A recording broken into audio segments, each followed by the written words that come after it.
across, you will see how many SHGs, 600,000 SHGs all over the countries, which is self-help group movement, is the largest movement in, I think, in the world.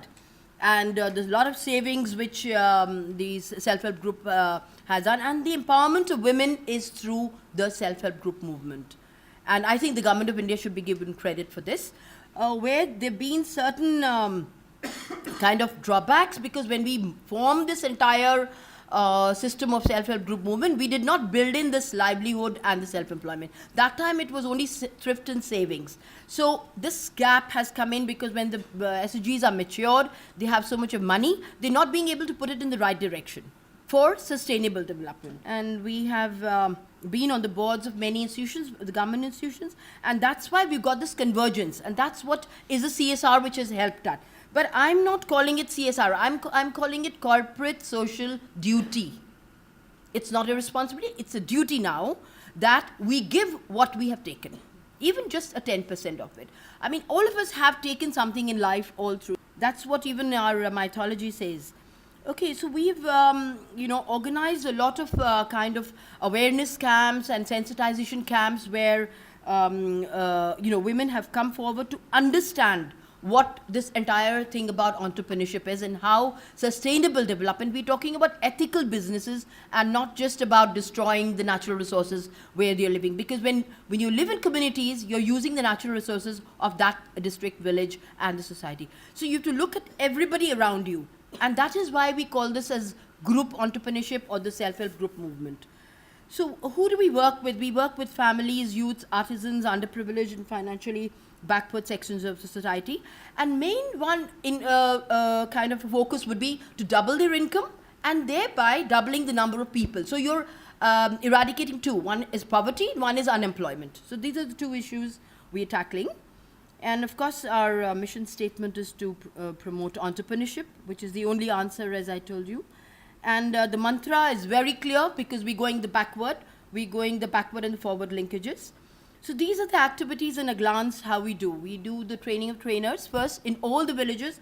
We pick up the sensitive people who really understand, and then they become the trained trainers who further go down, because this is a whole chain, a whole value chain which we create.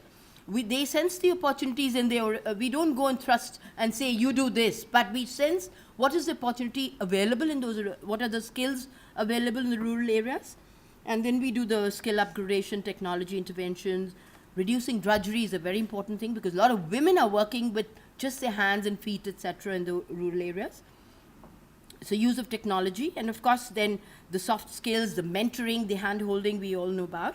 So for the last 16 years, what have we done? We've done about 2,275 women trained. Dr. Ms. Jha was here, Nisbat, and we are partner institutions, and we have SSG trainings all over the country. I mean, you can see the states. We've across 15 states almost.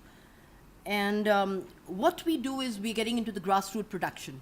So we would create the supply chain for big companies, and that's why I thought the big companies should be here to see that we have a sustainable supply chain, which is very, very good, because it's wrong to say that in poor India or the rural India we don't find good quality. That's not true, and that is what we are ensuring कि वो है आप हरियाणा से हैं, आप UP से हैं, हम वहाँ भी बहुत आपके प्रोडक्ट्स हम लोग ने अभी मार्केट किए हैं, बहुत अच्छी तरह प्रोडक्ट्स आपके हरियाणा का हमारा सेल्फ हेल्प ग्रुप फेडरेशन बना हुआ है, तो मैं आपको बाद में बताऊंगी, जिसमें आप लिंक हो सकते हैं उसमें.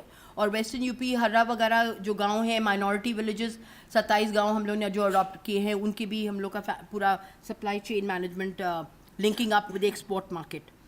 IPR is a very important tool which we are doing at the grassroots. We are protecting their geographical indicators कि क्या वो बना रहे हैं grassroots पे, and how we can protect them from the multinationals which are coming, which have to buy from them because they have the stamp of authentication and this certified that they are good quality products. So we have the production line intact. They have good technologies which we are trying to give.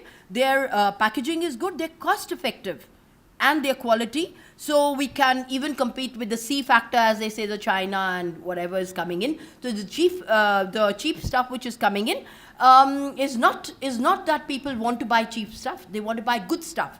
So you want the value of money, and that is what we are ensuring by the self-help group movement. All our CSR people who are wanting, because the 2% has now come in, that 2% of your earnings, of your profits, you have to put to CSR.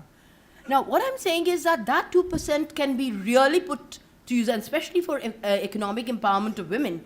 And as I also said in the National Convention, that this 2% could be the margin money given to the startups. That would be one of my recommendations, that the CSR could be using this kind of money. Thank you so much.